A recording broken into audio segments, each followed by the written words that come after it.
రఘు కుంచి గారు ఏంటి అసలు యాంకర్గా ఉన్నారు, డబ్బింగ్ ఆర్టిస్ట్గా ఉన్నారు, సింగర్గా ఉన్నారు, మ్యూజిక్ కంపోజర్, ఇప్పుడు లేటెస్ట్గా ఆర్టిస్ట్గా మొత్తం దున్నేస్తున్నారు ఇండస్ట్రీని.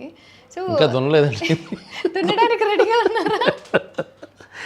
ఇంకా దున్నేంత అదృష్టం కలగలేదు. ఇంకా విలన్ రోల్స్లో ఇప్పుడు లిస్ట్లో మీరు మీరు కూడా యాడ్ అయిపోయారు సార్. పలాస ఏంటి మంచిదే కదండి, ఎందుకంటే సేఫెస్ట్ జానర్. అంటే ఒక సినిమా హిట్ ఫ్లాప్ అనేది హీరోకి ఉండేంత బర్డెన్ మిగతా క్యారెక్టర్స్ ఉండదు, విలన్కి వీళ్ళకి ఉండదు.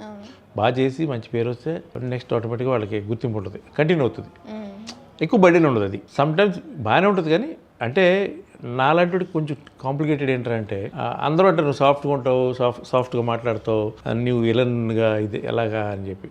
అది నాకు ఆశ్చర్యం అసలు. నేను విలన్గా ఎలా కన్వర్ట్ అయ్యాను, పలాసాలో చిన్న షావుకర్లు ఎలా చేశాను, ఇప్పుడు గేదెల రాజులో చాలా అగ్రెసివ్ ఇదండి, అది అగ్రెసివ్గా ఉంటుంది క్యారెక్టర్. అంటే ఒక రౌడీ షీటర్, అంటే పచ్చి రౌడీ షీటర్లా ఉంటుంది క్యారెక్టర్. ఆ ట్రాన్స్ఫర్మేషన్ అనేది చేయడానికి కష్టపడ్డాను ఈ సినిమాకి ఎస్పెషల్లీ, ఎందుకంటే ఒక 12 కిలోలు వెయిట్ పెరిగాను. ఎండలో వితౌట్ మేకప్ ఎండలో షూట్లు చేసాం, మొత్తం నల్లగా మాడిపోయి ట్యాన్ అయిపోయి మొత్తం అది తల నుంచి జిడ్డు గారిపోయి ఎలా ఉందో అలా ఉంచేసాం మొత్తం.